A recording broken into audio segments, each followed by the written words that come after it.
All right, welcome back, friends. Today we're working with the document camera. I'm right here. Trust me, I'm here.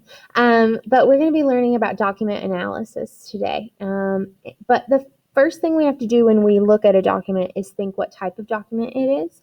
And we kind of like to divide those into whether it's a primary document or a secondary document.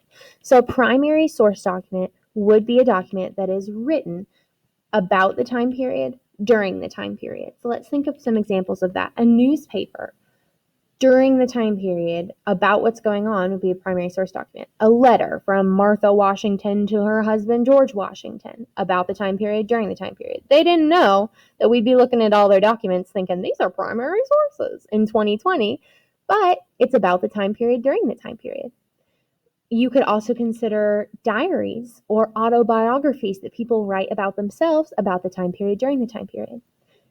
Right now, if we think about 2020, your tweets and Instagram posts seem like they're just about you. But in the future, people could analyze those and look at them as historical documents, and they would be primary sources about the time period during the time period. So, what is a secondary source? The different type. The secondary source is after the time period, about the time period. It is written after the time period, about the time period that we're talking about. So your textbook has stuff about the Revolutionary War.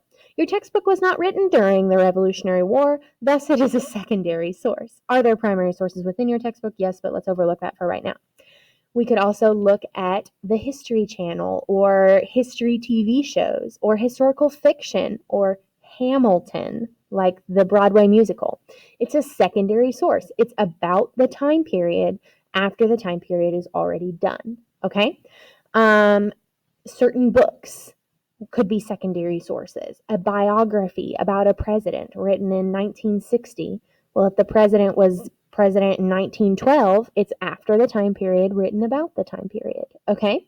A primary source usually is like an inside eye. We look at it and we think that person was there or they were around it when it happened.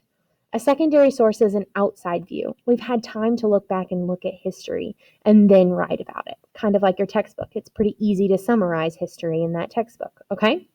So now that we know what the two types of documents we're going to be looking at are, let's look at how we're going to analyze those. And we're going to do this all year. So get used to it and have this sheet with you all the time. I sent this sheet home with you on Chromebook Pickup Day with your textbook. And I'm going to call it the HIPPY cheat sheet, okay, because it is a cheat sheet for you. So when I say HIPPY, here's what I mean. Historical context, intended audience, purpose, point of view, and why is it important? I know that I'm cheating, but I needed a why at the end, okay? Why is this significance?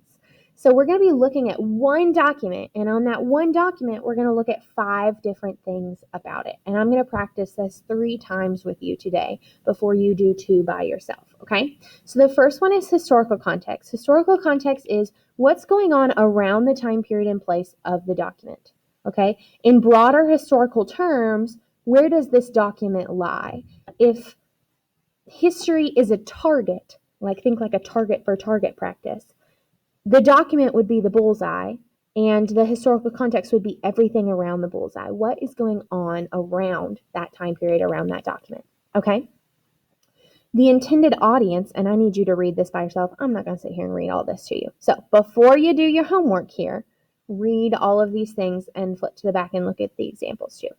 Intended audience is when something is written, the people that are writing it are hoping someone specific will read it, or a group of people specifically will read it. Intended audience is looking at who did the author intend to read this, okay? So when you post something on Facebook, and we all do it, we post a picture, we're hoping that someone or some group of people will like it. Like when I post a picture of my beautiful baby, I'm hoping that other moms look at it and think, wow, that baby's really cute. Is my baby that cute? My intended audience is all my friends on Facebook, but more specifically, I want other moms to see pictures of my cute baby, okay? So intended audience can't just be the American public. You could write that on every single document that I show you. I need a more specific intended audience. What groups of people, what type of people did the author want to see this document? Next would be purpose. The author's purpose could be the goal. Why the crap are they writing it? Okay. Why are they writing this diary? Are they knowing that someone's going to read it later, or are they just keeping a log for themselves? If it is a graph or a chart, the purpose is just to inform. If it is a speech given to a multitude of people, they're probably trying to persuade them or influence them to do something. Purpose is usually pretty easy to think about because it's easy to read between the lines of what an author is saying to find out what they really mean and what they really want done. For example, if an abolitionist is writing something before the Civil War, well, we know their purpose. They want to abolish slavery. So they are going to try and persuade their readers to think morally about how slavery is wrong. So purpose is pretty easy to find out. I would say purpose and historical context are almost always the easiest. Okay, point of view. Point of view is not just, oh, it was George Washington who wrote it. There's your point of view. It's so much deeper than that. I sometimes like to call point of view perspective, and you guys are going to be privy to my horrible handwriting now. You're welcome. Perspective. So not only is who is writing the source, or who do we think is writing the source, because it's not always very explicit, we have to think, who are they and what are they like? What is their perspective on the world? So that could be their job. What does their job have to do? Like if the author is a priest, then their perspective is going to be pretty religious, okay? What is their gender or social class? If it's a woman writing in the 1700s, homegirl, how you know how to write? Women weren't educated back then, so we can assume her social class was pretty high, okay? What religion do they follow and how does that impact? If a Mormon writes something, it's going to be different than if a Pentecostal person writes something. And why does that difference matter? Okay, maybe they're African American or Native American, or there's some other person of color. And how does their allegiance to a particular group change? And then the biggest one that's easiest to think about is what's the political leanings of the author? And I misspelled something because that's what I do. I type and then I don't check it. Sorry, get used to it. So, two things you got to get used to. Me not proofreading my stuff and horrible handwriting. Welcome to APUS History. I'm Miss Keller. So, now you have to think, okay, I know what their political leaning, that they're a white man, that they lived in such and such state or colony. How does that influence the content of the source? That is more important than all of this stuff. And this little thing down here really helps you. POV is not only telling me who the author is, but how they think and how that might have impacted what they wrote. Like I said, if a black abolitionist writes something, a free black abolitionist writes something before the Civil War, their POV is going to be a lot different than a white abolitionist writing something before the Civil War. The freed black abolitionist has a lot more skin in the game. They probably have relatives who are enslaved. So how does that change the perspective of how they have written something? That's just one really simple example I thought of off the top of my head. Then the last column is really important because on every single document, no matter what we do, some documents I'm going to say, give me purpose, just purpose. But you also have to give me why.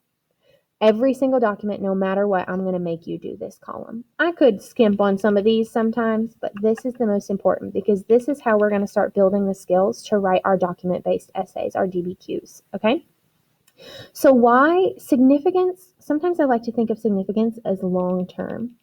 What is important long-term? How did this document or something in this document really change history? And that's what made it important, okay? Sometimes you need to ask yourself, so what? Like, who cares that Bartholomew de las Casas wrote this document? The so what is the important part, okay? On the back, and we'll go over this, and you read it by yourself too. On the back, I've given you sentence starters. Now, some of us don't need this help. Some of us are like, document analysis, I can do this. But some of us may need a little push, and these sentence starters will help you. In general, when I'm looking for what I want, and I know you're probably thinking like, well, what do you want when I'm writing these hippies? I need at least a sentence. And I'm going to tell you right now, historical context and why is going to be more than one sentence. It's going to be probably 2 or 3 sentences. Some of these might be 2 or 3 sentences sometimes too. I'm not looking for, oh, you have to have 2 sentences. I'm looking for, have they really taken into account everything on the front about intended audience that I taught them? And then use these sentence starters if you need help starting, especially these purpose verbs. Purpose is my favorite. It's the easiest to talk about. So let's do one completely together, okay? So I have one in front of me, and I'm going to link it as well so that you can read the source. I'm not going to sit here and read it to you because this video is already 10 minutes long. So here's the primary source text. And first thing I do when I look at a document is I look at the source. Okay, the source is Bartholomew de las Casas. He's a priest and social reformer, and this passage is snipped out of the book In Defense of the Indian, circa 1550. Okay, I'm going to read through the source, and I lied, I am going to read to you. And as I read, I'm going to circle things and highlight things and write things off to the side. That's going to help me with this, okay? So I hope you don't mind if I turn it to the side a little bit. I'm one of those annoying side writer people, okay? Concerning the treatment of Native American workers. First of all, that stresses me out. The word workers, I know this is 1550. They ain't paying these Native Americans. I know he means slaves, okay? He is Spanish. Look at his name, De las Casas. Okay, even if you didn't take Spanish, you know that's a Spanish name. So he's a Spanish person, and we know he's talking about Native Americans. They're probably slaves, not workers. When they were allowed to go home, they often found it deserted and had no other recourse than to go out into the woods and find food to die. When they fell ill, which was very frequently, because they are a delicate people, unaccustomed to such work. When I think about them falling ill, I think about all those diseases that killed 80% of them that we've talked about already. Those European diseases like smallpox that decimated Native American populations.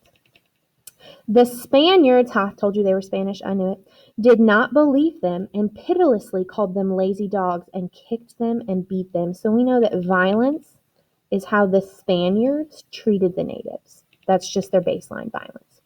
When illness was apparent, there's that illness again. We know disease decimated 80% of Native American populations. When illness was apparent, they sent them home useless, giving them some cassava for the 20 to 80 league journey. They would go then, and I don't know what a league is, let's be real, but I know that's a long time. Otherwise, he wouldn't have said it, okay? They would go then, falling into the first stream and dying there in desperation. Others would hold on longer, but very few ever made it home. I sometimes came upon dead bodies on my way, and upon others who were gasping and moaning in their death agony, repeating, hungry, hungry. So the first thing I'm thinking here is, he's saying that they're not home, so where are they? We're assuming that they're slaves working for the Spaniards for no pay and not even getting food and water. So from what I know from my textbook and my in-class notes, I know that the Spaniards often enslaved natives in silver mines. And I assume that's what this is, because the silver mines were in the mountains, and they had to enslave them, take them to the mountains, and if they were useless, they'd say, okay, go home. But I also knew that that Native Americans were enslaved by the Spanish on the encomienda. And the encomienda was a Spanish plantation, essentially, okay? The things that I deduced from here about what's going on around this, that's my historical context, okay? Remember, this document is the circle, the bullseye, and the target is everything around it. So what's going on around this document, historical context-wise, now I need to put together some sort of sentence, some sort of explanation. Again, I apologize for my handwriting here. So, the historical context of this. We know that the Spanish have conquered the New World, and I'm going to write that first. So, Spanish have conquered the New World. And what have they done? And enslaved, I'm going to write NA, Native American populations on silver mines or encomiendas. Okay? You see how I didn't summarize this. my historical context can never be a summary of the document. It has to be what's going on around the document. What else is going on around the document? So the Spanish exploit Native American labor for gold and other resources to benefit Spain and its colonies. I maybe didn't give myself enough room. I have bad handwriting. It's big and horrible. I know. Okay? So the historical context is the Spanish have taken over. They take these poor native peoples and enslave them against their will, and they're exploiting them for all the raw materials in the New World, sending it back to Spain and making their own colonies very, very rich. There's the historical context. That was about 2 sentences, and I explained what's going on around the document. I didn't just summarize the document. The difference is, if I summarize the document, I would say Bartholomew de las Casas saw some slaves that were Native Americans and they were sad and dead. That would be a summary. That was a horrible summary. I would not give you a good grade if you gave me that summary. All right, let's talk intended audience. Who does he want to see this? He's writing a book in 1550. He probably wants Spanish. He wants Spanish people to see it. So a Spanish audience. Spanish audience in the Old World.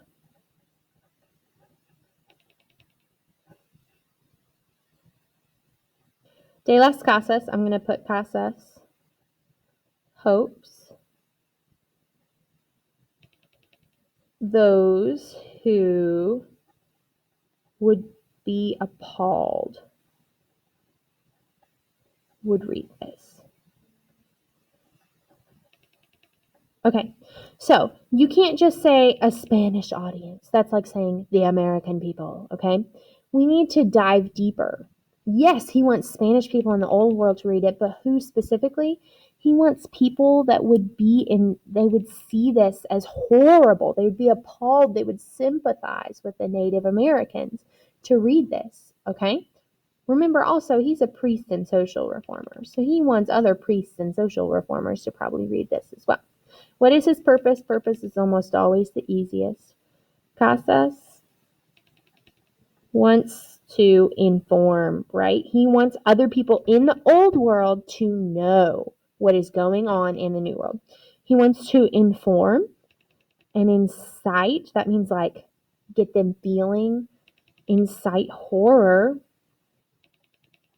in readers, letting them know what? That violence was happening to human beings. Okay? All right. Next, the point of view. We know that he's a priest. Cool. We can write that. De las Casas was a priest. Casas was a priest. But what more beyond that? We can assume he was Catholic. So let me add Catholic here, because almost all Spaniards were Catholic. He was a Catholic priest. So, but why is that important? How does that change what he has written? Remember, on our HIPPY sheet that I have misplaced. Nope, here it is. On our HIPPY sheet, not just who the author is, Catholic priest, but how that might have impacted what they wrote. So as a priest, was a priest, and as such, he probably values human life. Human life. And in some ways, he's probably more loyal to the church and his religion and the principles of Christ and God than he is to the Spanish and the money-hungry people that are doing this, okay? And then why is it important? Why is this document different or long-term important? What inferences can we draw? So what? Why are we reading this? Why is this something that we learn about in history? And I would say that this is important because This stock shows a unique perspective. A unique perspective of what? Of a Spaniard, right? He's from Spain, who speaks out against the treachery of the conquistadors. Conquistadors. Wow, look at my handwriting. I haven't written in 6 months, and it wasn't good to begin with.